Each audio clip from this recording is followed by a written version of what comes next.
texto nos apresenta várias lições preciosas. E eu passo agora a dividir com vocês, a compartilhar com vocês. A primeira delas, no versículo de número 1, diz assim o texto: José foi levado ao Egito a Potifar, oficial de Faraó, comandante da guarda, egípcio, comprou dos ismaelitas que o tinham levado para lá. Então vejam aqui a saga de José. Ele havia sido comercializado, vendido como um escravo. Ele enfrentou uma quadrilha de tráfico humano, quadrilha essa que era liderada pelos seus próprios irmãos. E ele foi vendido e foi passando de mão em mão. Os ismaelitas compraram José de outras pessoas e depois o vendeu para o Potifar. Veja você como Deus dirige a nossa vida, Deus dirige as circunstâncias para favorecer aqueles que o amam, né? José, diz o texto, que ele vai parar onde? Na casa de quem? De um oficial. Ele é comprado por Potifar. O Potifar era o general das forças armadas do faraó da época. Ele era um comandante da guarda.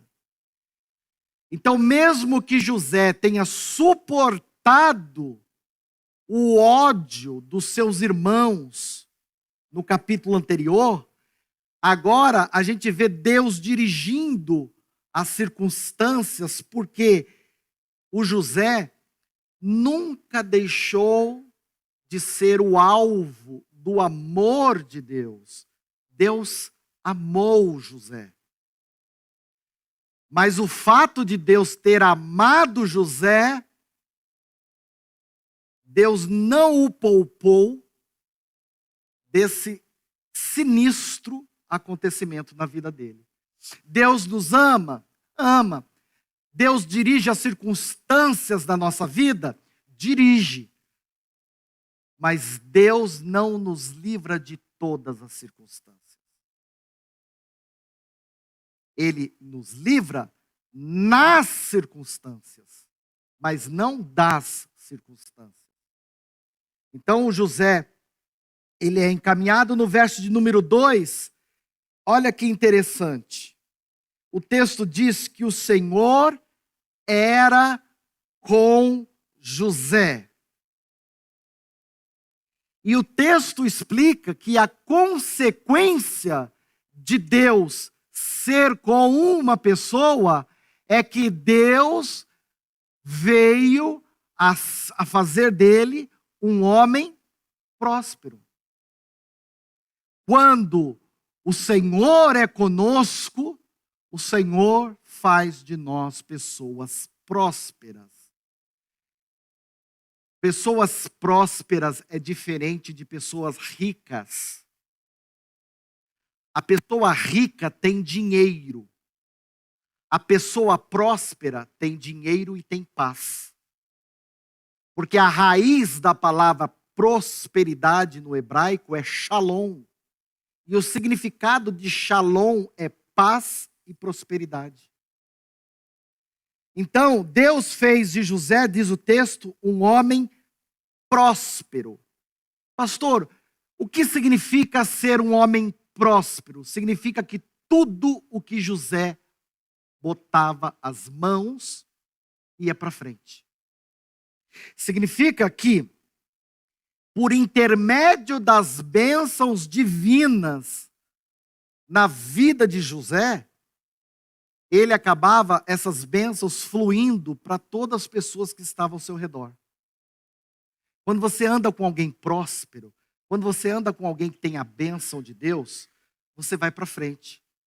Quando você anda com um cara negativo, maldito, que só murmura, que só reclama, a tendência é você ficar igual a ele, ou até pior.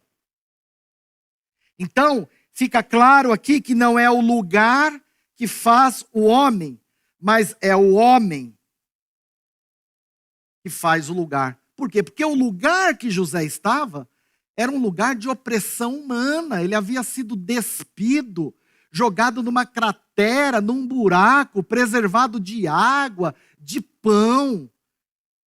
Ele vem de um contexto de opressão terrível e ainda assim é possível perceber a presença de Deus na vida dele, o fazendo próspero.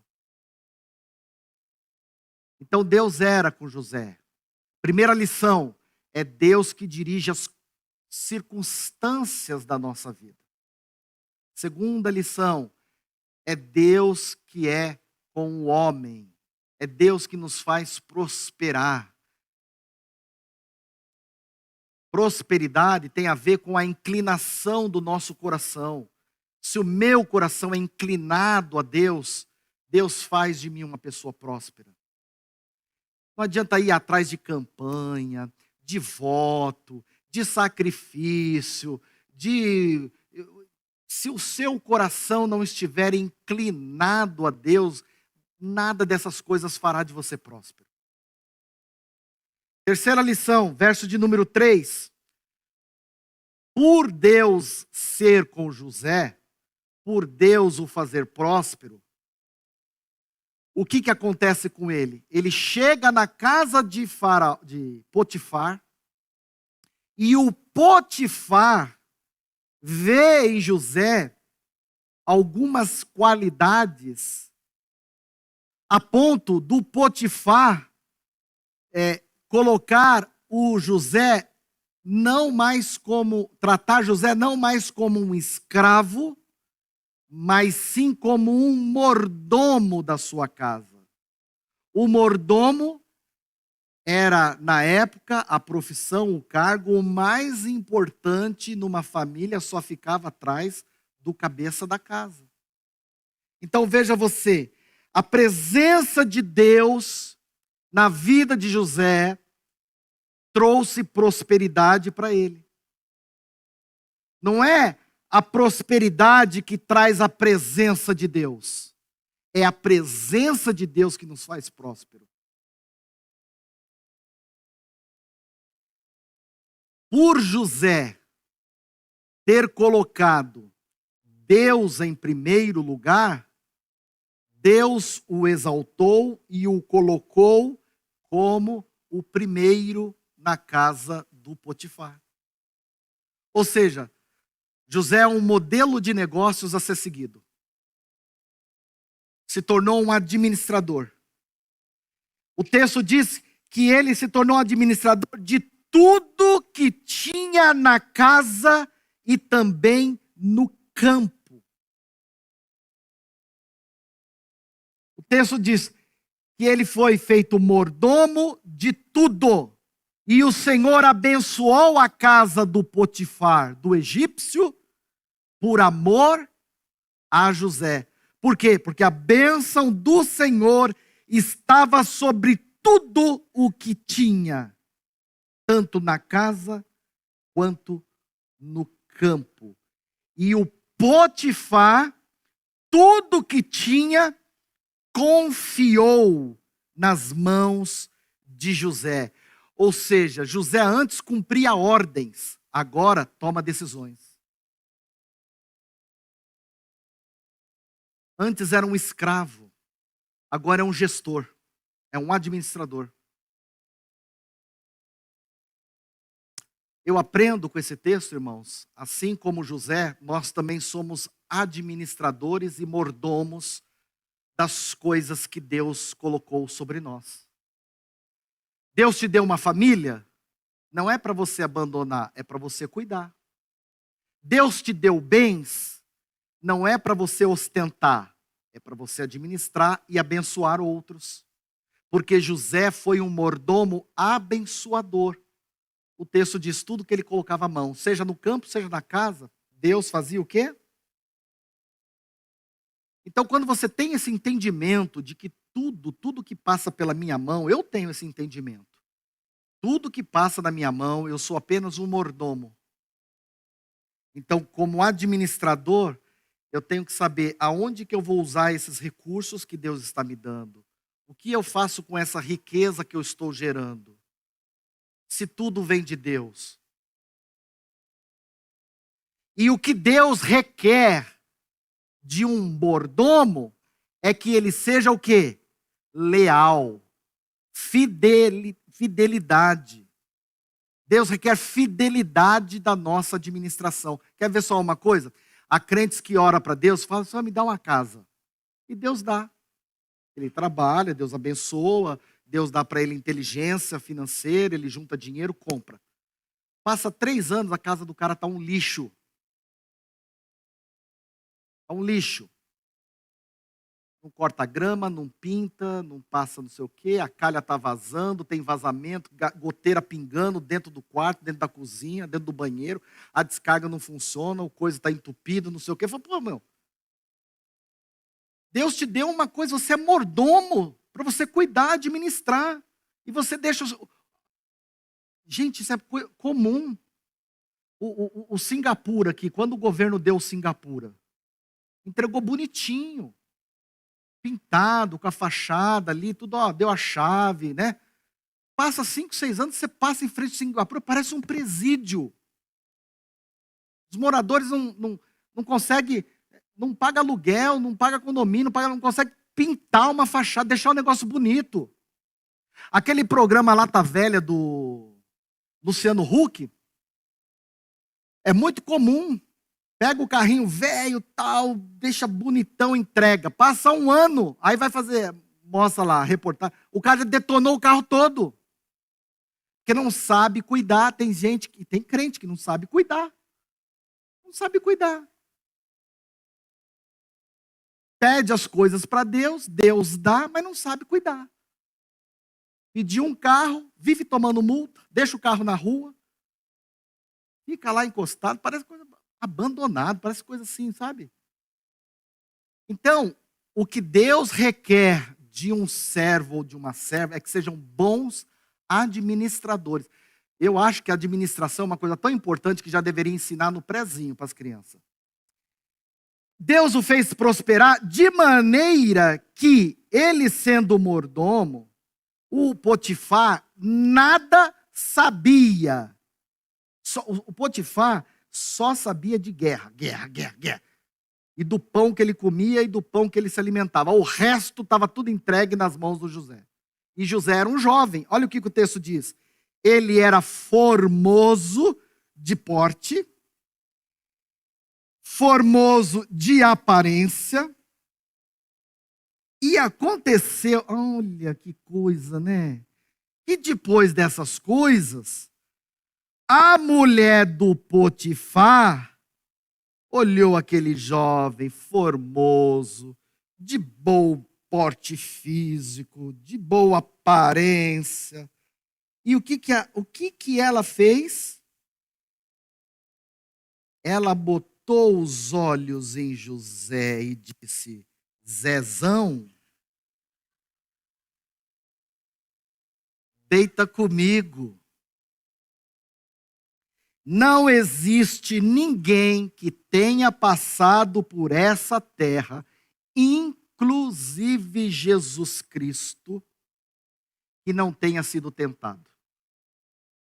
Da mesma forma, não há uma única pessoa, exceto Jesus Cristo, que não tenha cedido a uma ou mais a tentações, as consequências das tentações. Então, José, ele não passa incólume à tentação. Ele não passa. A mulher de Potifar, irmãos, pensa numa mulher bonita. Você pensa que era uma baranga velha? Uma periquete? Para ser mulher desses caras, é que nem jogador de futebol. Você já viu algum jogador de futebol com mulher feia? É porque elas amam eles. Elas pegam amor. Elas casam por amor. Não tem nada de dinheiro. Essa é maldade sua, Luiz. Elas casam por amor. E a mulher do Potifar era uma mulher extremamente interessante. Ela se maquiava com Mary Kay. A mulher era um avião, com essas roupas, com essas coisas. E foi, e falava: jovem, deita comigo. Não tem nada a perder. Irmãos, a tentação sexual é um terreno escorregadio do qual muitos homens e mulheres de Deus ainda hoje tropeçam e caem. Mas o José permaneceu inabalável. Então Deus lhe deu o escape da vitória. O José era um jovem fiel a Deus, leal a Deus. Talvez você pode citar algumas razões para justificar uma queda com uma mulher dessa. Vamos a algumas aqui na Bíblia. Verso de número 6. O José era formoso de porte. Talvez os psicólogos diriam o seguinte: olha, pastor, é o tempo de afirmação do jovem. Tem que entender. Está se afirmando. Uma pegadinha não faz mal.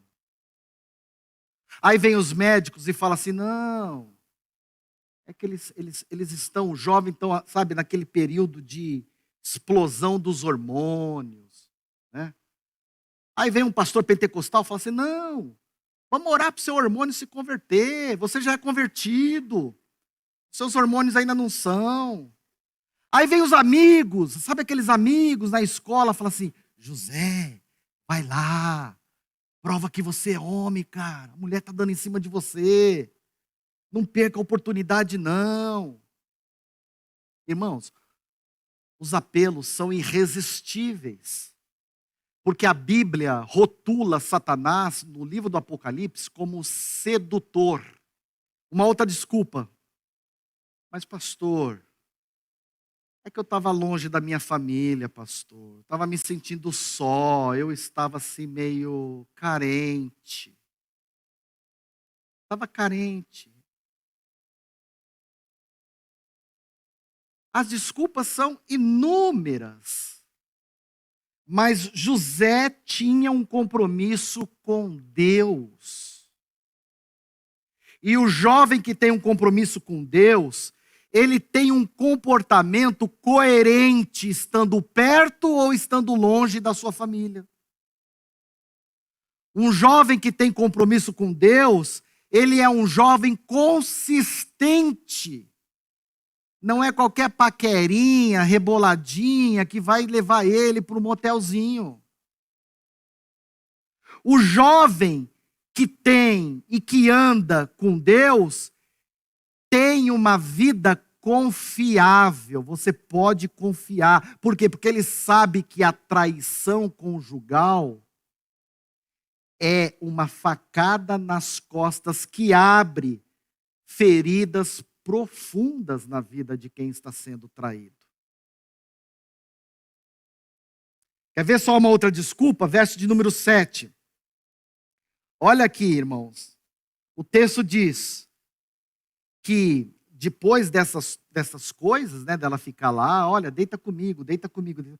A mulher do seu senhor pôs os olhos e ela, olha só, falava com ele todos os dias. José entrava no Instagram, estava lá, deita comigo. Recebi uma notificação no podcast, tema, deita-te comigo.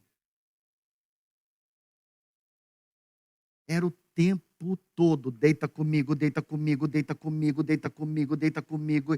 E todo dia essa mulher na cola de um jovem. José, aqui nesse texto, ele é jovem. Bem, ele não cedeu à tentação.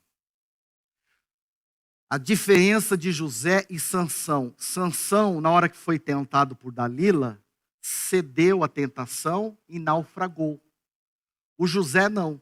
O José, na hora da tentação, ele foi resistente. Ele não abriu espaço no seu coração para flertar com o pecado. Ele não ficou acariciando o pecado. Ele não ficou tratando o pecado como um animalzinho de estimação, sabe? Não. Ele resistiu.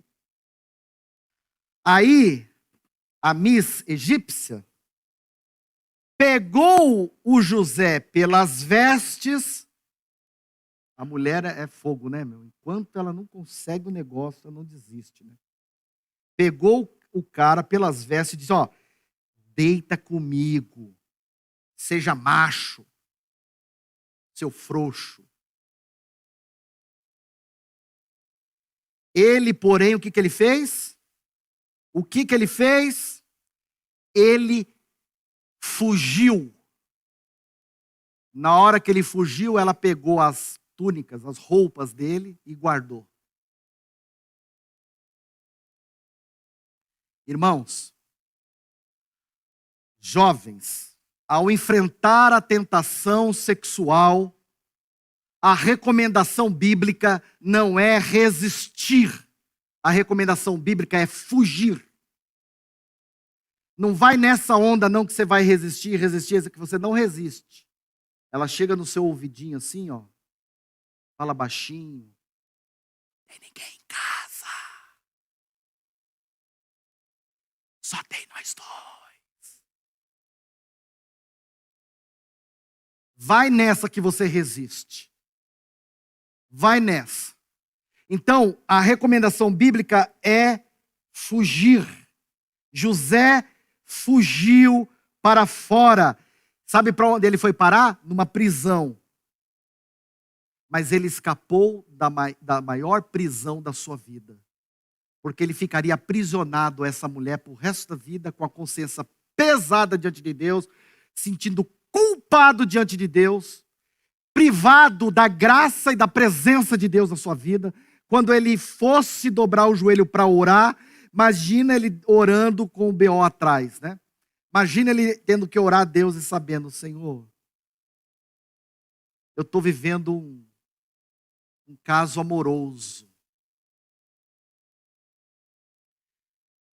José era um jovem, estava longe de casa, ninguém por perto para cobrar uma postura de santidade dele, sendo assediado pela sua patroa todos os dias, sabendo que ao recusar a proposta da patroa, isso poderia lhe fechar portas, mas ainda assim, ele não cedeu. José, jovem, raiz de valor, convertido.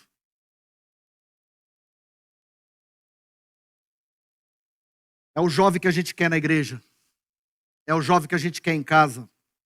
É o jovem que a gente quer na faculdade. É o jovem que a gente quer na empresa.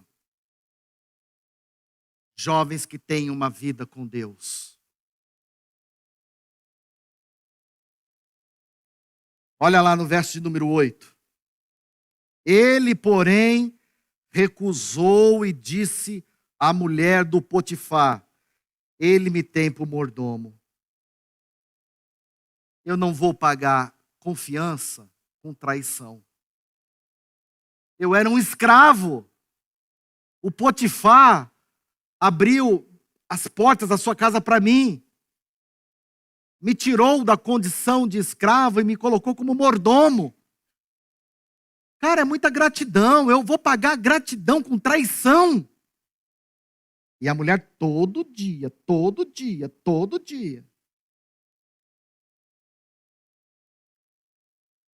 Irmãos, o adultério transforma um rio de água cristalina em um esgoto.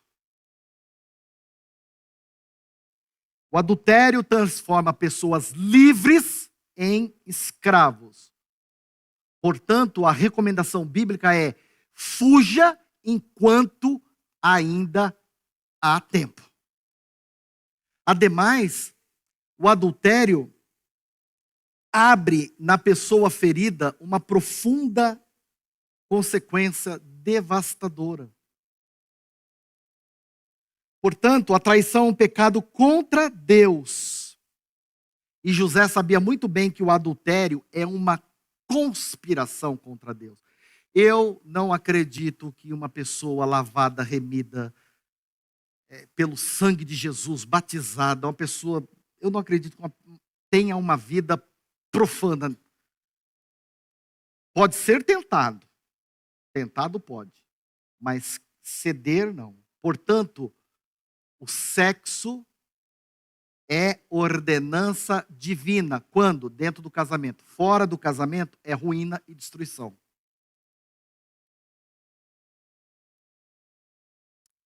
Ah, pastor, mas hoje a sociedade mudou. Mudou. É o que mais a gente ouve falar.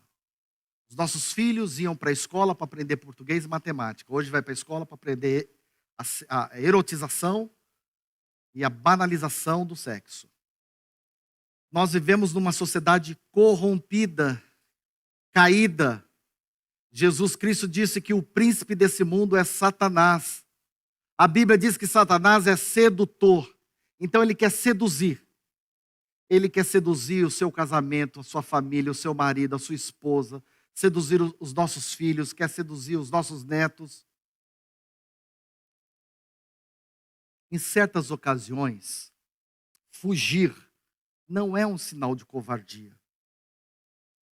No entanto, há momentos que fugir é prova de coragem e de integridade. No mundo, se o José está num botequinho lá com os amigos, né, tomando uma breja, tal, os caras, cara, a Patricinha tá dando em cima de você, cara, vai lá, pega a patroa, começa a explorar ela, é empresária, tem dinheiro, começa a pegar grana e vai te bancar e não sei o quê. Na rodinha dos escarnecedores, ele ia ser aconselhado a ir para o via de fato. Mas no conselho de Deus, ele foge. Então, olha a víbora. Pegou as vestes dele e disse: deita comigo. Ele, porém, deixou as vestes na mão dela e saiu fugido. José é o filho que todos nós gostaríamos de ter. Um rapaz de princípio, temente a Deus, próspero, habilidoso, bonito, de porte, aparente, excelente líder, um excelente administrador. Verso de número 13. Vendo ela que ele havia fugido e deixou as vestes na sua mão, chamou-o pelos homens da casa e disse: olha, vem aqui, trouxe-nos meu marido, este tal de José, esse hebreuzinho, agora não é mais mordomo, agora é escravo. O meu marido trouxe esse hebreu, e olha aqui, ele veio me insultar. Essa palavra no hebraico, traduzida na linguagem moderna, significa que ele me veio propor jogos eróticos. Olha, a mulher veio me insultar, ele veio até mim para se deitar comigo. Mas aí eu gritei em voz alta. Ouvindo ele que eu havia levantado a voz e gritado, olha que ele deixou as vestes comigo e saiu e fugiu. Inverteu tudo, né, irmãos? A mulher de Potifar, ela fez com que os seus desejos não atendidos se transformassem em ódio. Ah, é? Não quer ir para a cama comigo? Então tá bom.